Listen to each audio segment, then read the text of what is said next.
You stand in a room that feels too loud, too heavy, your heart pounding your skin, humming with every whisper in the air. You're an empath, and this world is your feeding ground. Every fleeting emotion seeps into your bones. Every sorrow and joy another thread woven into your own soul. But what if I told you that this gift, the uncanny ability to absorb the feelings of others, is slowly draining you? That the very power you prize is masking a void so deep it could swallow you whole? Imagine carrying the weight of 100 untold stories every minute. You sense your friend's quiet despair before a single tear falls. You feel the stranger's glee across a crowded market. You even carry the ghosts of arguments you never witnessed. This isn't empathy, it's emotional siphoning. Your unconscious mind, that hidden realm beneath thought and intention, has become a leech. It feeds on every vibration, every tremor in the collective psyche, and you wake each morning a little emptier than before. What's worse, you can't turn it off. You try to build walls to retreat into solitude, but the shadows of other people's pain seep through every crack. The paradox is chilling your greatest strength. Your empathic sensitivity is also your greatest vulnerability. While you celebrate your compassion, you're blinded to the void growing inside you, an abyss waiting to consume your inner light. So here's the great question you must face. Have you ever wondered why your own compassion sometimes feels like a trap? Why comforting others can leave you feeling more broken than they ever were? Why the more you give, the less you seem to have? These are not mere philosophical musings. They are warnings from the deepest layers of your psyche. In this video, we'll unravel Carl Jung's final warning to empaths, a message buried in his most intimate writings, a wake-up call to anyone who has ever felt the world's emotions as their own. Because unless you heed this warning, your unconscious mind will continue to drain the very essence that makes you powerful. You pride yourself on your empathic gifts. You see through every facade, intuit feelings before they're spoken, and your compassion bridges gaps others can't even perceive.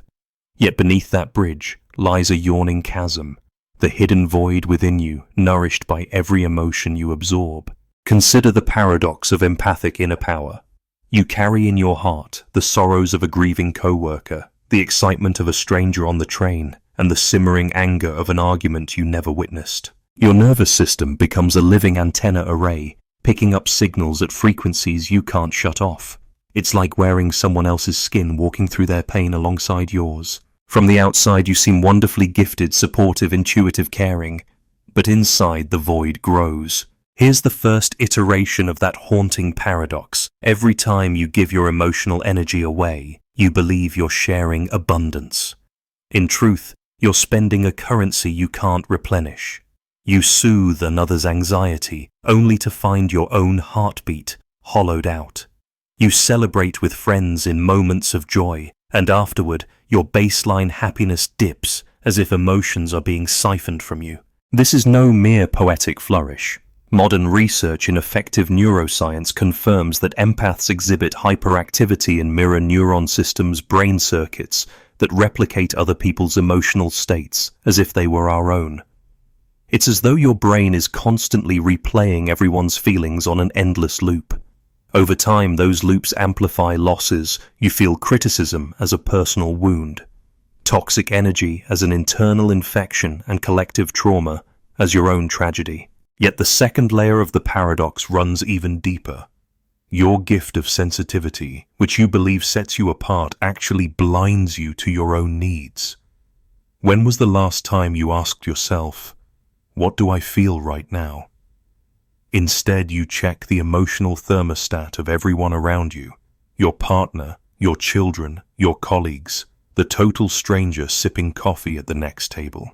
You've learned to externalize your emotional focus so completely that your inner landscape is neglected, until one day you wake to find it unrecognizable, a barren wasteland where once bloomed your creativity and joy. Ask yourself, have you ever noticed how empaths can become the ultimate codependent? You offer solace until your empath empowerment becomes emotional martyrdom. Because you feel so deeply, you overextend.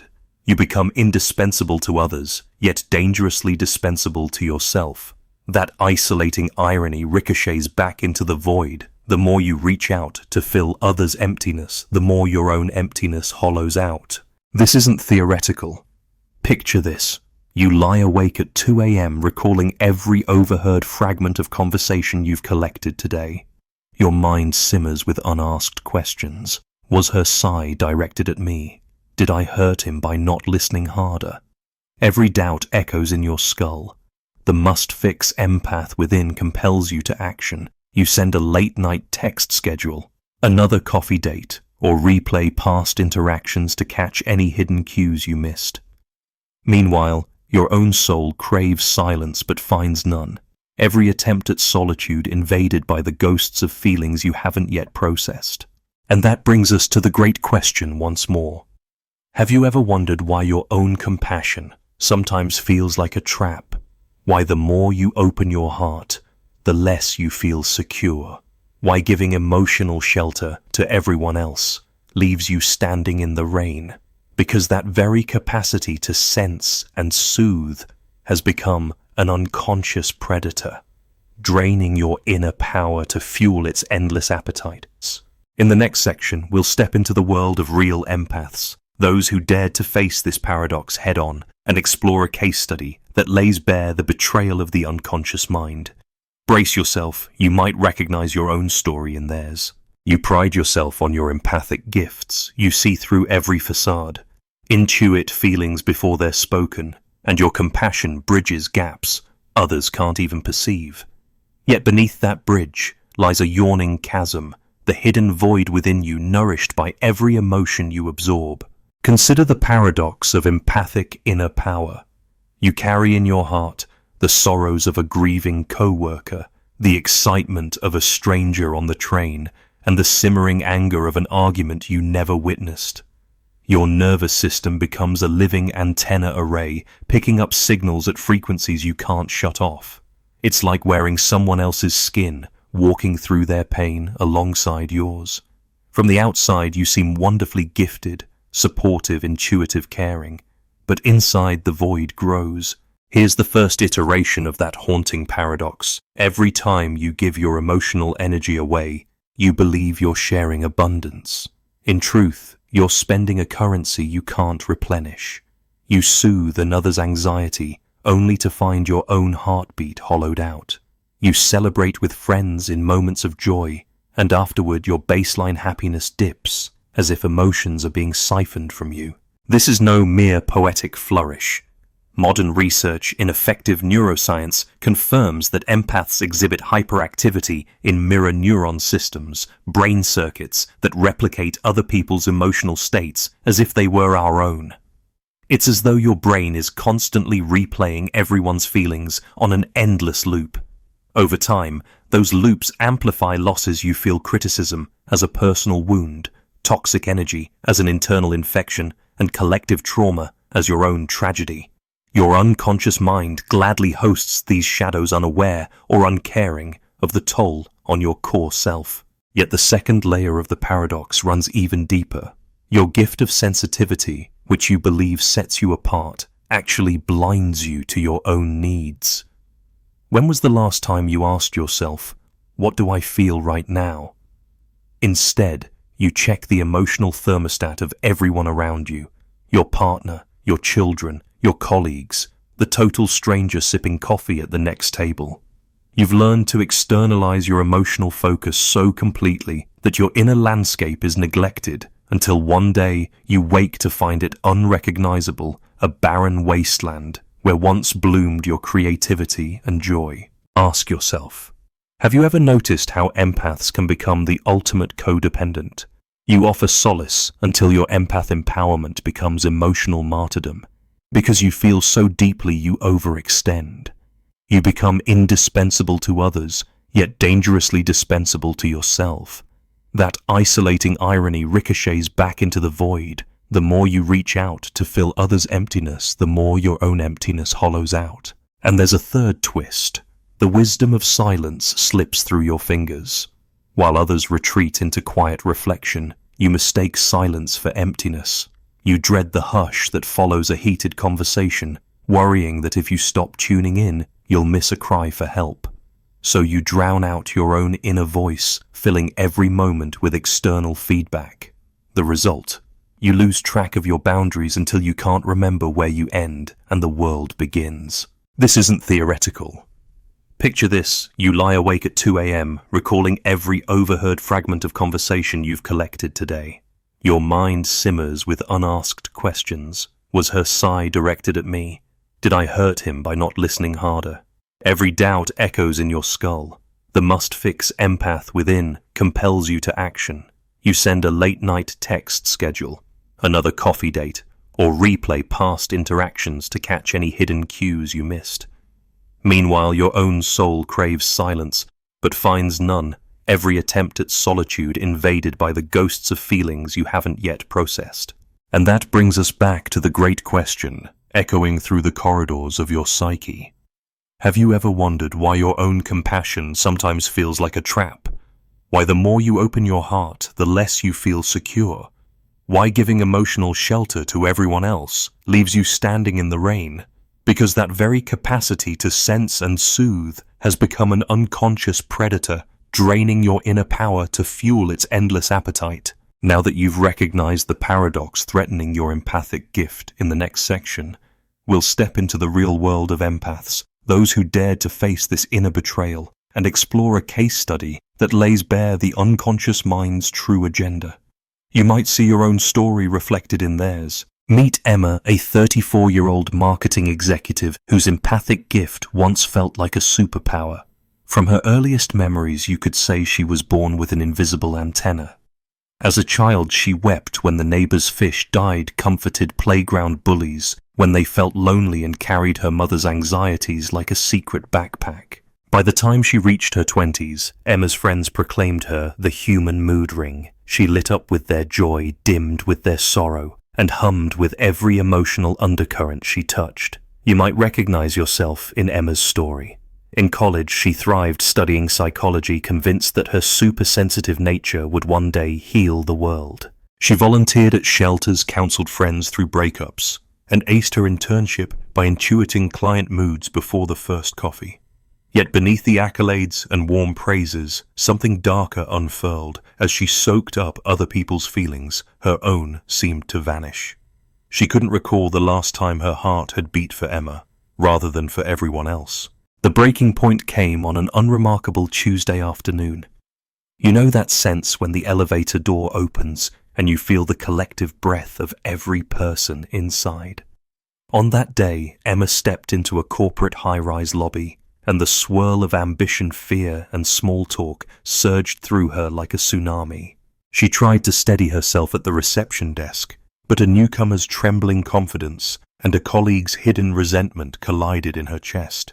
In an instant, she was a vessel of conflicting tides, her pulse racing with anxiety, her arms heavy with someone else's exhaustion, her smile forced, as if powered by borrowed energy. She made it to her office desk, only to experience a blackout so profound she thought she'd faint.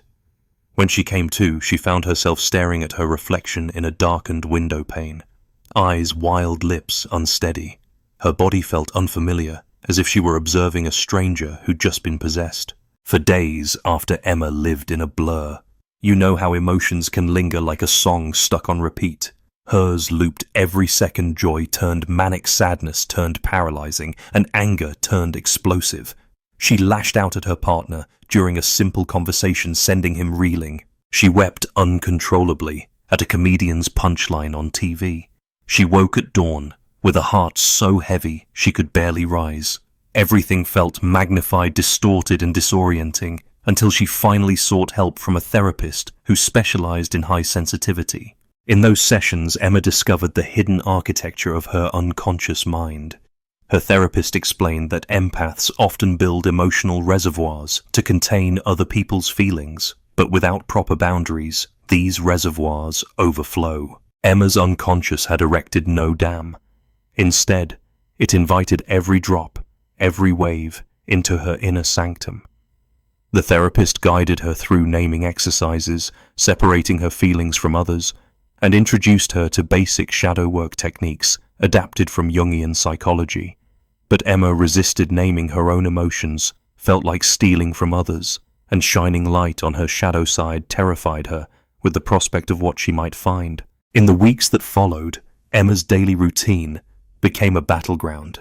You might picture her sitting in back-to-back meetings, phone pressed to her ear, scribbling notes, but those scenes mask the real struggle inside her mind. One afternoon, Emma decided to test a boundary exercise. She put on noise-cancelling headphones during her commute. No podcast, no music, just silence. At first, the emptiness hollered so loudly she nearly panicked. But then, for the first time in years, she tuned into herself. She realized her heart was whispering truths she'd long ignored: exhaustion, longing for genuine friendship, creative ideas she'd buried under layers of other people's problems.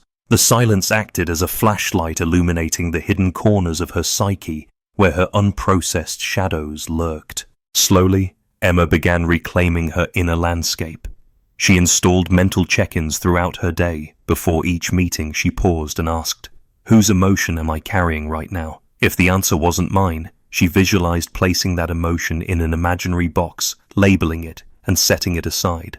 At home, she kept a feelings journal, noting which sensations resonated with her own mood. She adopted a nightly ritual of candle-lit meditation, not to escape, but to observe.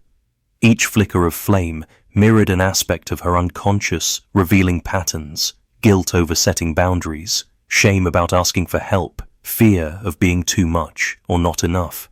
Over months of practice, Emma reported a profound shift. You too might notice the difference when someone shares good news and you feel an echo rather than an echo chamber, or when you sit in a crowded cafe and actually sense your own heart beating beneath the ambient chatter. For Emma, the sense of being submerged in others' emotions receded. She learned to surf the waves instead of drowning. She re-engaged her creativity. A novel she'd abandoned during her emotional blackout now brimmed with characters inspired by her reclaimed inner world. She deepened relationships. When her partner cried, she felt compassion, but no longer felt consumed. She held space for him without losing herself. Still, the battle isn't over. Emma knows that empaths walk a tightrope. One misstep, skipping her journal, ignoring the nightly candle ritual, can reopen the floodgates. Her unconscious mind still craves the old patterns of absorption. It tries to lure her back into autopilot. But now she carries the tools to recognize the trap: the annotation of her inner sensations, the metaphorical boxes for others' emotions, the disciplined silence that acts as her alarm bell. Emma's journey is not unique. It's the path many empaths must walk to survive and thrive. Her story illustrates how the unconscious mind can betray you, using your compassion as fuel for its insatiable appetite. And yet it also shows that you can reclaim your power by shining light on the shadows constructing boundaries, while honoring your sensitivity and practicing silence as an act of radical self-care. In the next section, we'll delve into the psychological and theoretical foundations of what Emma lived through, quoting Jung himself alongside Viktor Frankl Nietzsche, and contemporary research to understand exactly why your unconscious mind behaves like a drain, and how knowledge can become your strongest shield. To understand why your unconscious mind becomes a silent predator, you must first delve into the framework Carl Jung himself laid out. Jung described the psyche as a vast ocean divided between the conscious ego, your waking identity, and the unconscious, which he termed the shadow. This shadow holds repressed impulses, unacknowledged desires, and crucially for empaths, unresolved emotions absorbed from others. Jung warned that, until you make the unconscious conscious, it will direct your life and you will call it fate.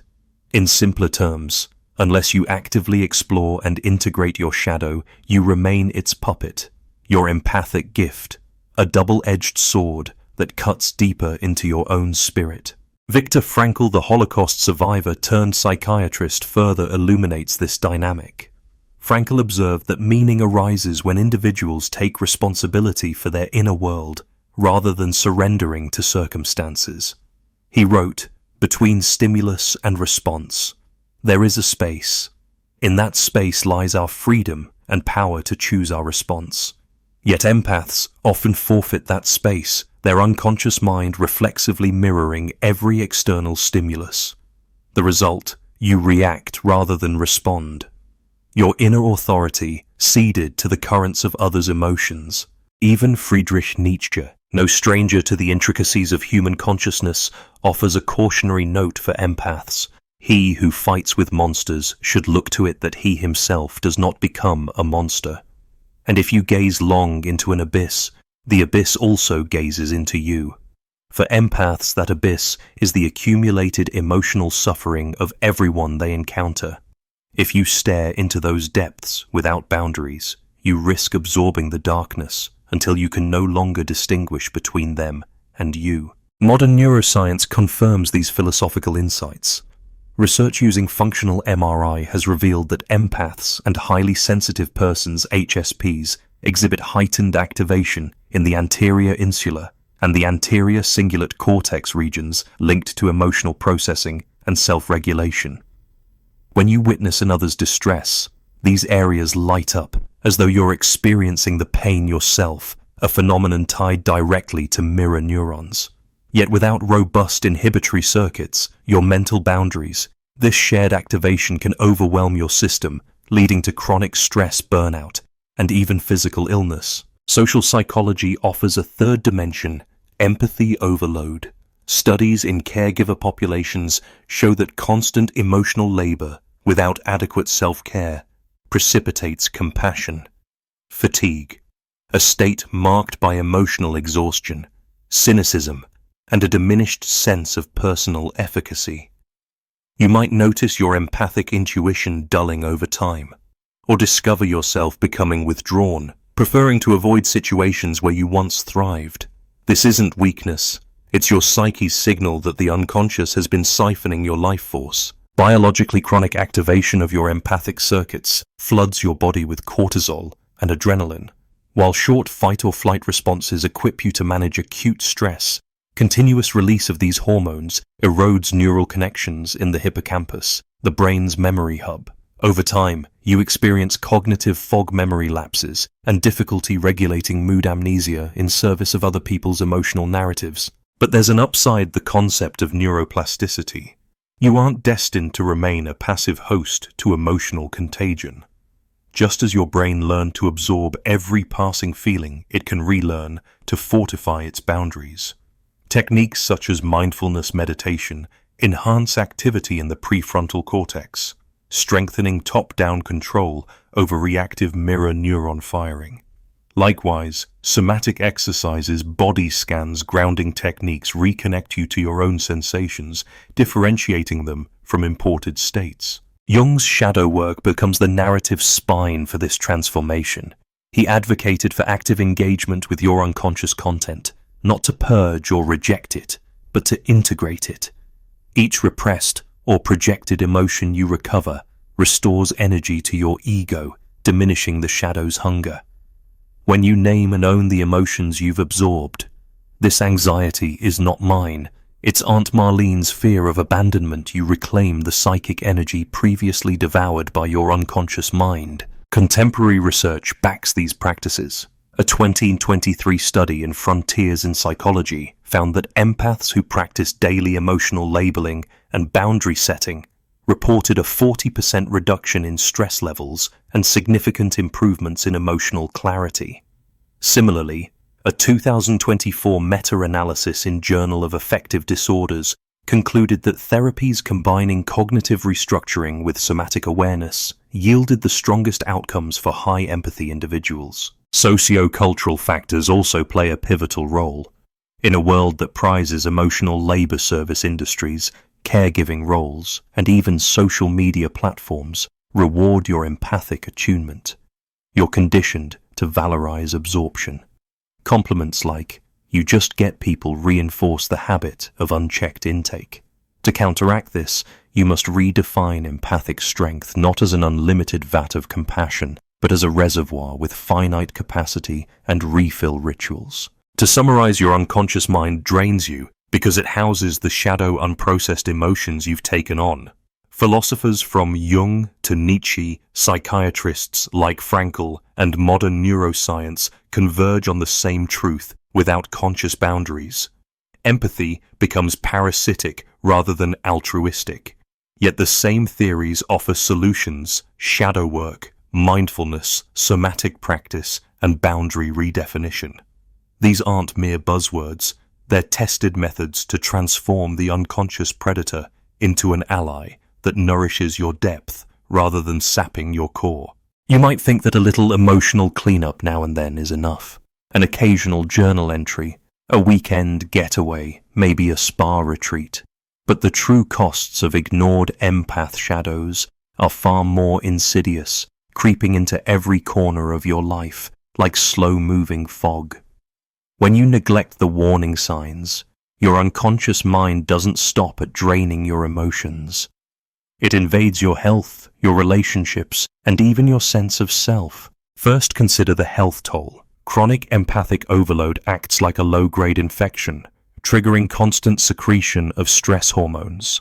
Over time, this leads to insomnia, so profound you count minutes instead of hours, gastrointestinal issues that no diet can fully cure, and tension headaches that feel like tiny hammers tapping at your skull. You may rotate through classes at the gym, thinking sweat will wash it away, only to find your body betrays you, with muscle stiffness, weakened immunity, and inexplicable fatigue. The irony. You care deeply about wellness, but your unconscious mind is draining your inner power right now, sabotaging every attempt at self-care. Then there's the relational fallout. Imagine friendship as a delicate dance. When the empath in you forgets to monitor whose steps you're following, the dance becomes stilted. Friends begin to sense your emotional debt. Your attempts to connect feel strained. Your responses delayed, as if you're listening through layers of static. You may notice invitations tapering off or messages left unread, not out of malice, but because you simply have nothing left to give. Romantic partners drawn initially to your warmth grow frustrated by your volatility. One moment you mirror their happiness perfectly, the next you react with inexplicable anxiety. Over time they withdraw, leaving you bewildered and more lonely than before. In the workplace, unchecked empath shadows unleash consequences both subtle and seismic. You take on extra projects to soothe stressed colleagues, volunteer for crisis teams, to absorb collective panic, and end up with a resume that sparkles, but a spirit that's corroded. Promotions may come yet. You feel hollow at the top, the view distorted by the emotional weight you carry. Burnout becomes inevitable. You'll recall Emma's blackout moment in the lobby. Now imagine a boardroom version where a single unfair critique triggers a cascade of self-doubt so severe you question your entire career path. Even your creativity, that wellspring you once relied on, dries to a trickle. Stories you longed to tell, melodies you waited to compose, and projects you dreamt of launching become victims of your depleted psyche. Every attempt at creative work demands emotional energy you no longer have. Your mind blanks your pen stalls, and you tell yourself you simply lack inspiration, when in reality, inspiration has been stolen by the unconscious sponge you've allowed to run unchecked. Worse still, these patterns compound. The more you ignore the drain, the deeper the shadows grow, and the less you trust your own instincts. You begin to doubt. Am I reacting authentically, or am I echoing someone else's pain? Decision-making, once an act of self-expression, becomes an endless consultation with phantom emotions. Left alone with your thoughts, you experience vertigo. Who are you without the chorus of others' feelings? And yet you seldom see these consequences coming. Empaths are masters at masquerade, publicly calm, privately collapsing, externally radiant, internally hollow. The very skills that enable you to read others' emotions render you blind to your own erosion. By the time you notice, it's often too late. Friendships have frayed, health has faltered, and your creative voice is a whisper. These unseen consequences are more than anecdotal. They're validated by countless first-hand accounts. High-sensitivity support groups report that 70% of members experience chronic health issues linked to emotional overload. Career coaches note that empath clients face a 60% higher burnout rate than the general population. Creative workshops reveal that empaths often abandon artistic pursuits by midlife, citing emotional depletion as the primary culprit. The urgency cannot be overstated. Your unconscious mind is draining your inner power right now.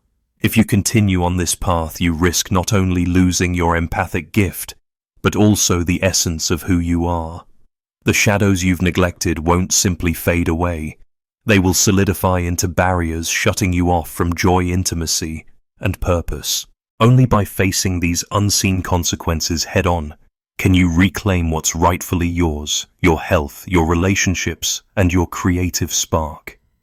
In the next section, we'll explore preventive strategies and solutions, starting with silence, as your alarm bell, then guiding you through concrete, metaphor-rich actions to transform that warning into a bridge back to your true self. Stay with me. The path out of the void begins here. Silence is the empath's alarm bell ringing in the cavern of your mind whenever the world's emotions surge too close. Yet you've grown so accustomed to the din that you often mistake silence for emptiness rather than the signal it truly is. Imagine standing on a mountaintop at dawn, the only sound your own breathing. The world's clamor paused beneath you. This is the silence that alerts you to the state of your inner world, a sacred space where you can hear the faint stirrings of your own needs. First, practice the 3-minute check-in pause, 3 times a day, in the morning, midday and evening, to close your eyes and identify one emotion as yours, one as borrowed, and one as neutral. For example, at work, you might notice tension rising before a team meeting. You label my excitement versus my colleague's anxiety, then acknowledge the room's neutral buzz. By distinguishing these threads, you weave conscious boundaries around your empathic antennae, ensuring you nourish your own emotional landscape. You could be commuting home on a crowded subway, yet this simple exercise transforms the cacophony of feelings into a personal map, guiding you back to your core. Second, build an emotional box ritual. Whenever you feel an overwhelming wave of emotion not rooted in your own story, perhaps the grief of a friend who just lost a parent, visualize placing that feeling into a physical box, labeling it and setting it on a shelf. Actress and empath Sarah recounts using this technique on set. When a co-star delivered a tragic scene, she boxed away his sorrow until wrap, then revisited it safe in her trailer, processing it deliberately rather than being swept away mid-shoot. Third, cultivate boundary anchors in your daily environment. Choose 3 objects, a piece of jewelry, a houseplant, a journal, and imbue each with a clear intention. This ring reminds me, this is my body. This plant reminds me, this is my breath. This journal reminds me, these pages hold only my truth. Graphic designer Leo, who once collapsed under client crises, attributes his recovery to a turquoise bracelet he wears during calls. Each time his gaze falls upon it, he inhales, feels the cool weight against his wrist, and recenters on his own rhythm. Over time, these anchors become subconscious cues, stabilizing your empathic system, even in emotional storms. Fourth, integrate solitude scaffolding into your week. Block a 90-minute window, no devices, no obligations, dedicated solely to non-reactive reflection. A silent walk in nature, an unstructured doodle session, or simply sitting by a window. Neuroscience writer Priya shares how her Friday morning bare benches ritual recalibrated her empathic circuits by witnessing her own stillness. She built a lofted scaffold around her unconscious mind, letting silences speak volumes she'd otherwise never hear. This sacred solitude isn't avoidance, it's deep engagement, a way to scaffold your psyche so it can bear the weight of compassion without collapsing. Fifth, establish micro-deposits of joy. Small daily acts that refill your emotional reservoir.